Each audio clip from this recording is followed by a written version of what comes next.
With Eric Kane, BrentHubbsVolquist.com, rolling along in the positional previews, and let's go to the trenches on the offensive side of the ball and the offensive line. Eric, bodies coming back, replacing a couple key bodies, and one big old question mark in my mind is how I sum up the offensive line.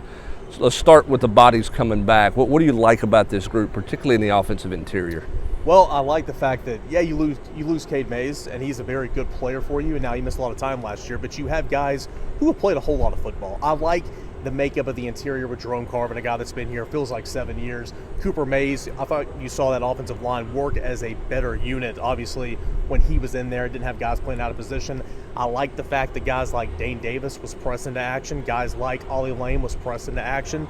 Javonte Spraggins, I think this is a big year for him. He needs to play better, but obviously he's one of your starters. So I like the returners, especially in the interior, coming back. And, I think if they can find that tackle and be solidified there, then you got a good group of five. Yeah, let's start with one tackle you know who it's going to be. It's the most talented guy on the offensive line, and Darnell Wright. This is a big year for Darnell Wright, money-making year for Darnell Wright, who played well a year ago. Is he going to play right or is he going to play left? Sounds like he wants to play right. He feels more comfortable there. Wherever he plays, he's got to be an anchor for Tennessee. They desperately need him to get healthy. Really came into his own, I thought, under Glenn Ellerby a year ago. Yeah, we call it a contract year, right? I mean, he's up to make a lot of money this year potentially. And I'm kind of the guy that, like, hey, you moved to the left, and I thought that was a horrible idea at the onset.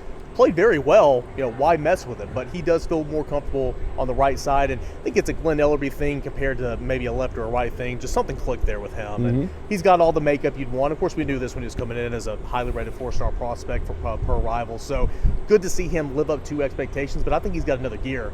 But he is one of your tackles, no matter what. He's improved his feet. I think he was better in the pass protection. And I think, in terms of the zone blocking, making those vertical lanes, he took a step in that regard as well. But you got to find someone opposite of him to really make this thing go. And who is that guy? Well, Gerald Mincey didn't get much of a look in spring. He was dealing with that foot ordeal, so hopefully he can get out there early in camp and they get a true feel for him. But the name we keep hearing about, Brent, is J.J. Crawford. Heard a lot about him last fall. He was late last summer, had that junior college season in the spring, and he kept coming on. We kept saying, hey, watch for him maybe in one of these blowout wins earlier in the season. Didn't necessarily happen towards the end of the year, but a guy that played the majority of the snaps at right tackle or at left tackle in spring, and a guy we keep hearing good things about. So I'd say from the onset, it might be a J.J. Crawford. See what he looks like and see if Gerald Mincey can challenge him. Yeah, Mincey has, again, battled that ankle, limited him, but we'll see. He's a left guy all the way, left-handed tackle all the way. I don't see Mincey playing on the right side. Crawford's kind of bounced and worked at both. Seems like they like him a little bit more settled at left tackle. Dane Davis might be a swing guy there who could play right or left for you. And even Glenn Ellerby said he can play inside maybe. Yeah, so but you got to find at least 3 tackles. But first you got to find the second tackle to go opposite. Everybody talks about the pace of this team a year ago. They were faster when Cooper Mays was running the charge at center. No offense to Jerome Carvin. Yeah. They're different, I think, when Cooper is at center. I don't know if you would agree with that, but they seem to be able to play faster. How much more crisp, quickly can they go in year 2, you think, with Cooper Mays leading that charge? Yeah, I think it's like how much faster can you go? So, I mean, they're going to be faster, don't get me wrong. And, speaking with Dane Davis earlier this summer, I said, how much more comfortable do you feel? Does your unit feel just being out there year 2 in the system? He says it's night and day. And so having your starting center to set that pace and to let it be crisp and, all the signs and all that, I think it's only going to help. So, regardless, having those guys in there. And Jerome Carvin, he's a guy that has to play there. I was going to ask you this, too, as far as center while we're on it.